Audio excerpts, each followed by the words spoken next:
Today is March 24, 2024, Sunday. Okay. Those, Ah, tho- Those who live in the shelter of the Most High will find rest in the shadow of the Almighty. This I declare about the Lord. He alone is my refuge, my place of safety. He is my God, and I trust Him. For He will rescue you from every trap and protect you from deadly disease. He will cover you with His feather. He will shelter you with His wings. His faithful promises are your armor and protection. Do not be afraid of the terrors of the night, nor the arrow that flies in the day. Do not dread the disease that stalks in the darkness, nor the disaster that strikes at midday. Though 1,000 fall at your side, though 10,000 are dying around you, this evil will not touch you. Just open your eyes and see how the wicked are punished.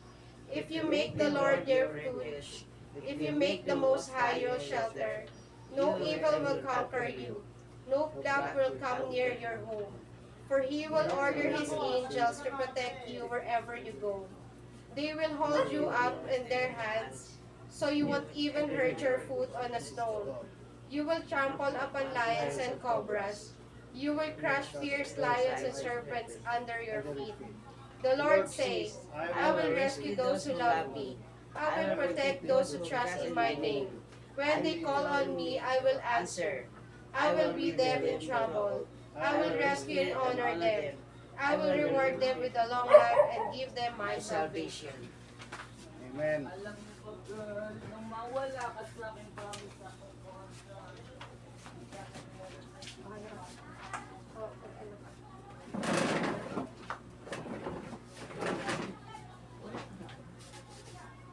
tono. Okay na? Hindi mo na introduce. Good evening. I will sing Above All. Sabay-sabay ang pinaka.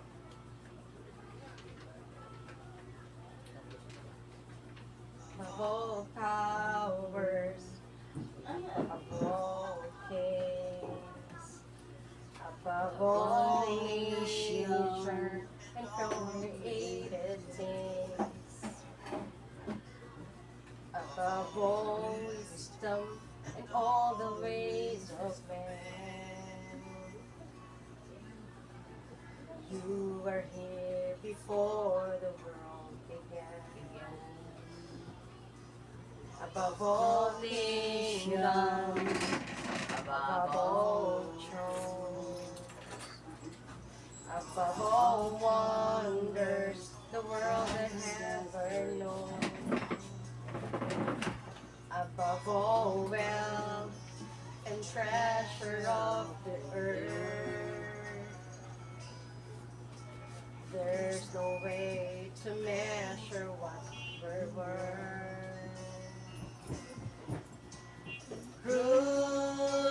Crucified, laid behind a stone, you live to die, rejected and alone, like a rose, trampled on the ground. You took the fall and dove me above all.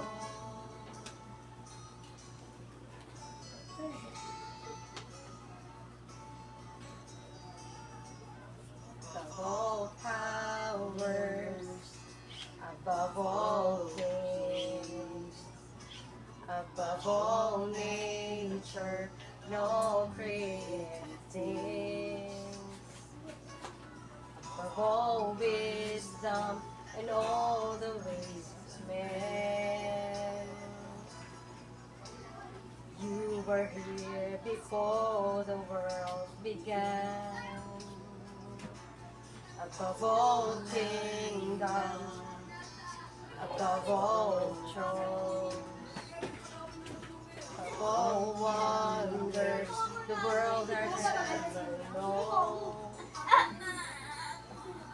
both wealth and treasure of the earth. There's no way to measure what you're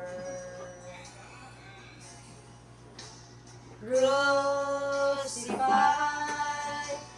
laid behind a stone. You live to die, rejected and alone, like a rose trampled on the ground. You took the fall of me. Above all,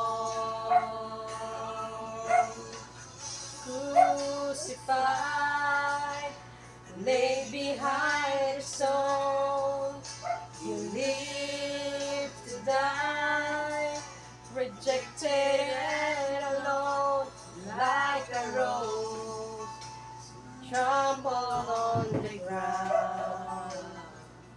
You took the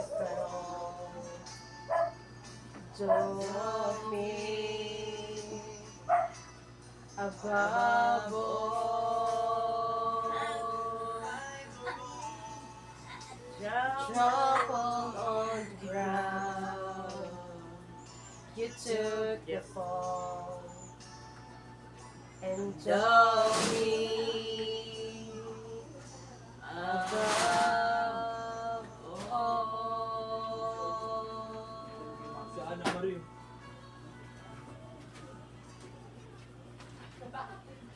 Ako'y nagpapasalamat sa pagmamahal ng Diyos na patuloy na bumabayot sa aking buhay. Sa bawat pagsubok, alam kong siya ay kasama ko, nagtuturo at gagabay sa akin tungo sa kanyang kalooban. Walang salitang sapat upang may pahayag ang aking pasasalamat sa kanya. Salamat Panginoon Jesus, haleluya, purihin ka at sambahin, magpakilanman sa iyong pagmamahal sa akin at sa aming lahat ng naririto. Ngayon naman, po ay dadako tayo sa pagpapatotoo. Panginoon, salamat sa kabutihan ng Diyos sa aking buhay. Sa pamamagitan ng kanyang walang hanggang pagmamahal. Ipadama niya sa akin ang kanyang biyaya at awa o pamamagitan sa Hesus Kristo. Aking napagtanto na ang kanyang pag-ibig ay hindi natatawaran at walang katulad. Sa bawat araw sa binibigay niya ako nga ang hinihinga ng nababalutan ng kanyang pagmamahal.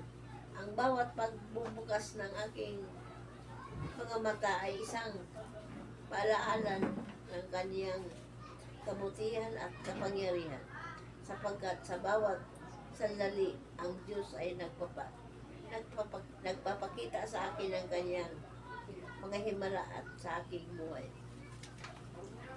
Tuloy.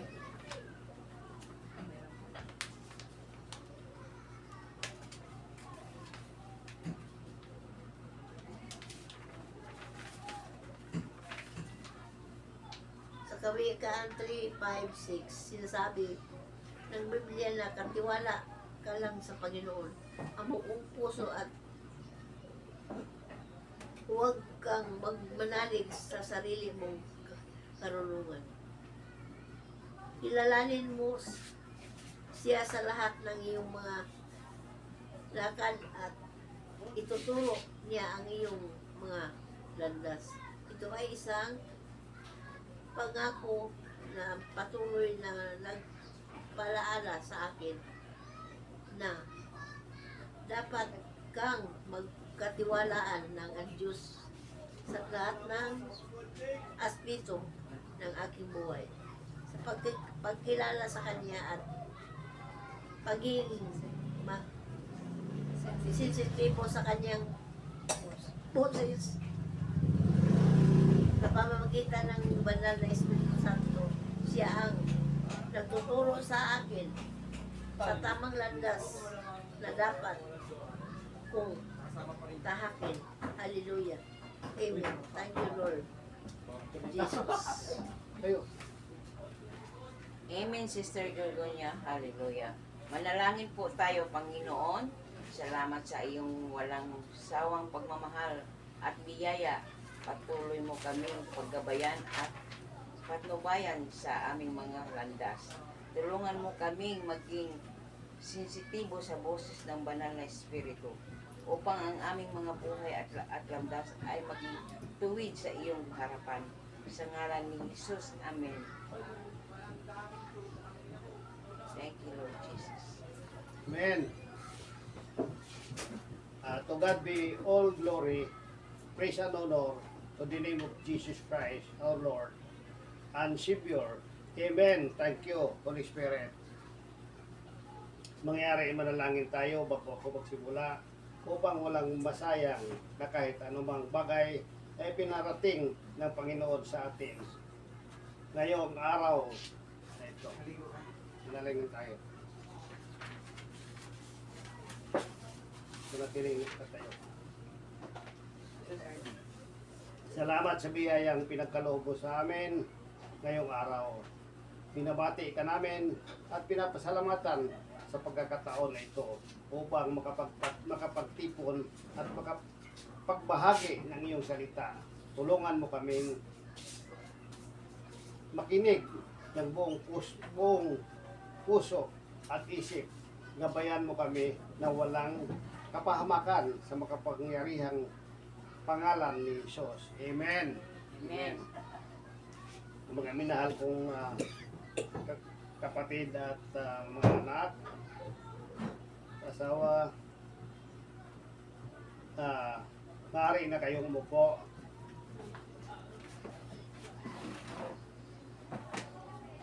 Na mahal ko mga kapatid at mga anak, sa pagpatuloy ng ating pag-uusap, nais kong isa sa alang-alang ang mahalagang katotohanan ng walang anumang hatol o panlilinlang.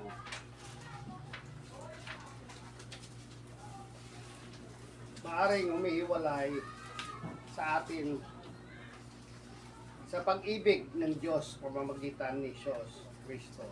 Tayo ay lubos na nailigtas at malaya mula sa anumang hatol o panlilinlang. Sa Roma 8:3, 8:1, Roma 8:1, sinabi ang Apostol Pablo, kaya't ngayon walang anuman ang hatol sa mga na kay Kristo Jesus. Ito ay isang malaking katibayan ng kahalagahan ng ating pagkakaugnay kay Jesus. Sa Kanya lamang natin maaaring makamit ang tunay na kalayaan mula sa mga salot ng kasalanan at pagkakamali. Hindi tayo dapat magpapakaalipin sa mga pananaw ng mundo o sa mga hatol ng tao, sapagkat ating pagkakaugnay kay Kristo, tayo ay hindi na kailanman mahatulan o makakalimutan ng Diyos. Isa sa mga halimbawa ng kung paano natin may pagpahayag ang kahalagahan ng pagiging malaya mula sa hatol o panlilinglang ay sa sitwasyon ng isang taong nagbabago ng kanyang buhay matapos siyang magbalik loob sa Diyos. Halimbawa, isang dating adik na nahulog sa pag-aabuso sa droga, sa krimen, ngunit sa biyaya ng Diyos, nagsimula siyang magbago at magbagong buhay sa pamamagitan ni Hesus Kristo. Kahit na ang ilang mga tao sa kanyang mga paligid ay patuloy na umahatol sa kanyang mga nakaraan, pagkakamali, ang kanyang pagkakasama kay Hesus ay nagbibigay sa kanya ng lakas at pag-asa sa tulong ng Espiritu Santo. siya ay hindi na nahuhulog sa mga dating bisyo. At nakaka-meet ang tunay na kalayaan mula sa pagkakaalipin sa kasalanan. Bukod dito, maaari rin nating ipahayag ang kahalagahan ng walang anumang hatol sa atin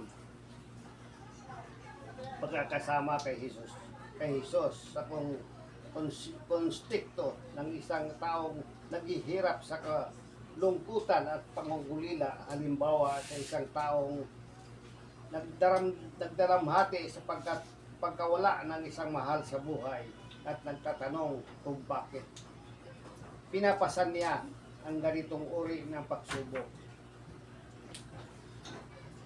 Sa pagtanggap kay Jesus bilang tagapagligtas, maaari nating ipahayag na sa pamagitan ng kanyang pag-ibig at biyaya, tayo ay hindi iniwan o pinapabayaan ng Diyos sa gitna ng ating kalungkutan at pangungulila.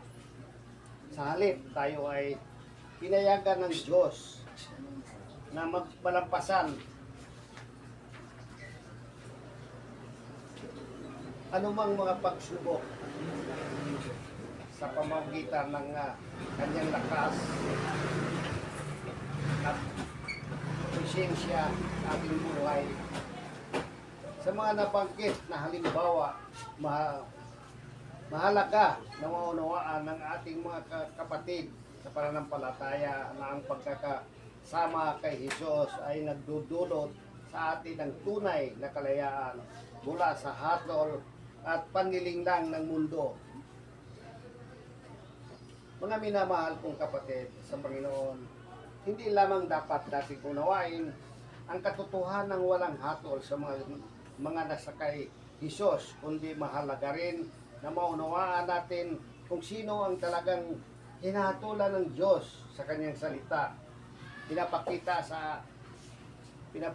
ng Diyos na ang mga taong hindi tumatanggap kay Jesus bilang kanilang tagapagligtas ang siyang hinahatulan. Sa Juan 3:18, sinabi ni Jesus, ang hindi sumasampalataya sa Kanya ay hinahatulan na dapat ang sumasampalataya sa pangalan ng bugtong na anak ng Diyos na si Jesus ay hindi hinatulan. Ito ay nagpapahayag na ang pagtanggi sa biyaya at kaligtasan na inaalay ni Jesus ay nagdadala ng hatol at paghihiwalay sa Diyos. Sa pag-uunawa sa konsepto ng walang hatol sa mga nakay Jesus, mahalaga rin na may paliwanag natin na ang Diyos ay hindi nagbibigay ng kahulugan sa ating buhay base sa ating mga pagkakamali o nagawang mabuti. Sa halip, ang kanyang pag-ibig ay lubos at walang kondisyon. Sa Roma 5:8, sinabi, datapwat pinagtanggol ng Diyos ang kanyang pag-ibig sa atin sapagkat nang tayo'y mga makasalanan pa, si Kristo ay namatay para sa atin, ikakabuti. Ito ay nagpapahayag na ang kanyang pag-ibig para sa atin ay hindi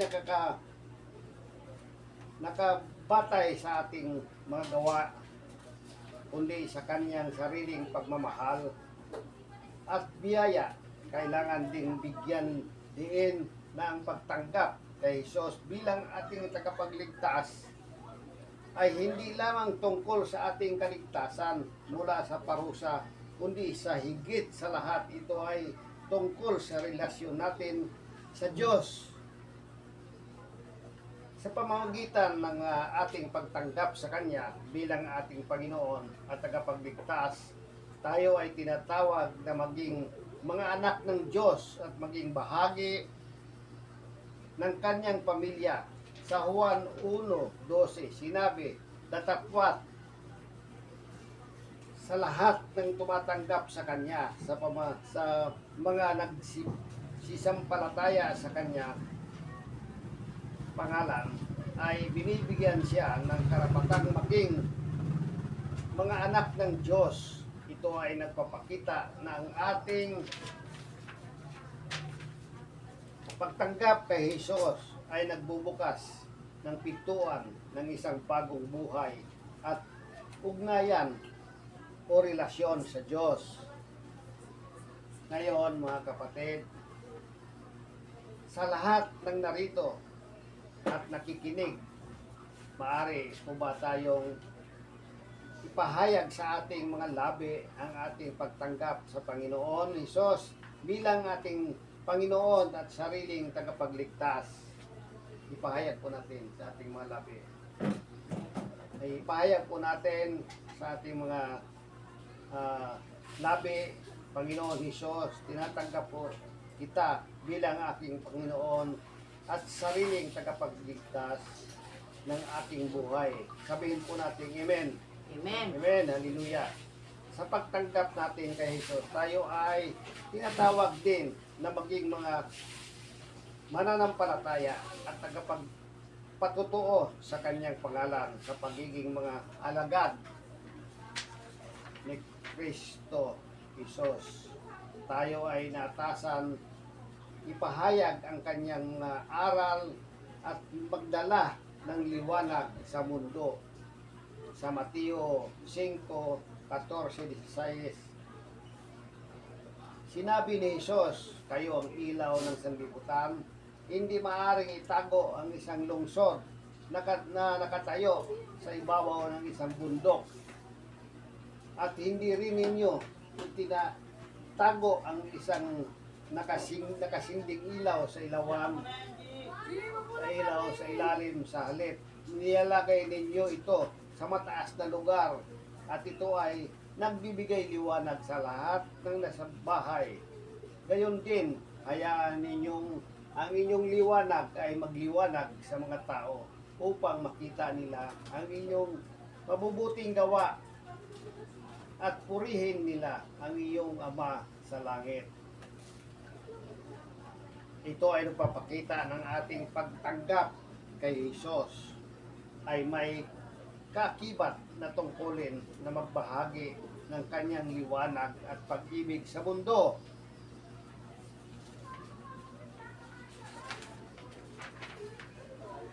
Sa makatuwid, kapag tayo ay nanatiling matatag sa ating pananampalataya at sa ating pagkakasama kay Jesus, tayo ay nagiging bahagi ng kanyang plano para sa kaligtasan ng sangkatauhan at pagpakilala sa mundo sa kanyang pag-ibig. Kaya't mahalaga na tayo ay magpatuloy sa ating pagsunod sa kanya at maging mga tagapagdala ng kanyang mensahe sa anumang sitwasyon o pagkakataon. Sa ganitong paraan, tayo ay patuloy na naglilingkod bilang mga instrumento ng kanyang kapayapaan at pag-asa sa mundo.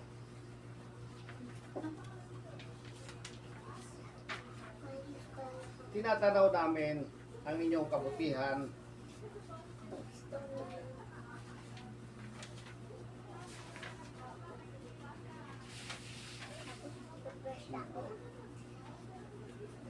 Kunyari ay manalangin tayo. Tayo muna. Tayo. Ama namin mapagmahal, sa oras na ito, aming dama ang iyong walang hanggang pagmamahal at biyaya sa amin.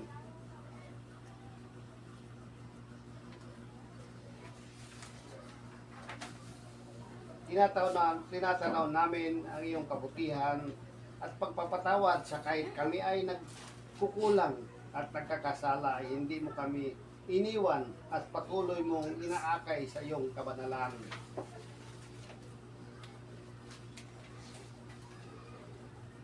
Patawarin mo po kami